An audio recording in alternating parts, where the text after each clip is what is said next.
Hi guys, good morning. So if you are a student at wala ka pang naiisip na gagawin this coming summer, baka gusto mong i-explore at ma-undergo ng program na ito from our government. This is the special program for the employment of students, guys. So basically guys, para mag-a-apply kayo ng trabaho dito, pero for a specific period of time lang. Parang abutin lang ata ito guys ng 1 month or more than pa kung hindi ako nagkakamali. Kasi no, ako guys, nung way back nung nag-aaral ako during the college, kasi college ko na to na-discover na itong program na to.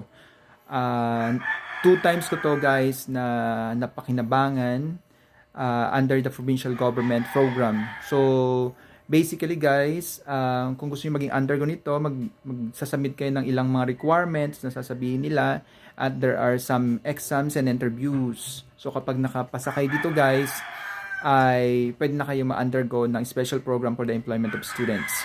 So, sa experience ko guys, although hindi siya related sa course ko noon, kasi na-assign ako noon sa veterinary office. So, basically, I learned a lot from that experience. So, this program guys, hindi lang ito magbibigay ng trabaho sa inyo. So, magbibigay din ito ng additional experience sa inyo.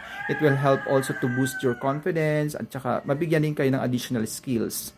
So, kung wala pa kayo guys na naiisip na gagawin na productive this coming summers, pwede nyo guys itong is-consider. So, all you have to do lang is punta lang kayo sa inyong nearest LGU at saka sa provincial office nyo. At doon mag-inquire na kayo kung saan kayo pwedeng mag-inquire about the special program for the employment students.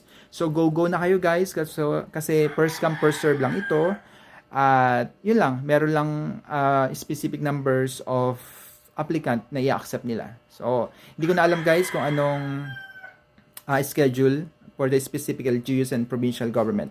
So, if happened na dumaan ito sa FYP nyo, so try nyo guys. Wala naman masama kung mag-a-apply kayo niyan. Kasi it will help you nga para maka-experience kayo kung paano ba magtrabaho under the government programs. So, yun lang guys. Bye-bye!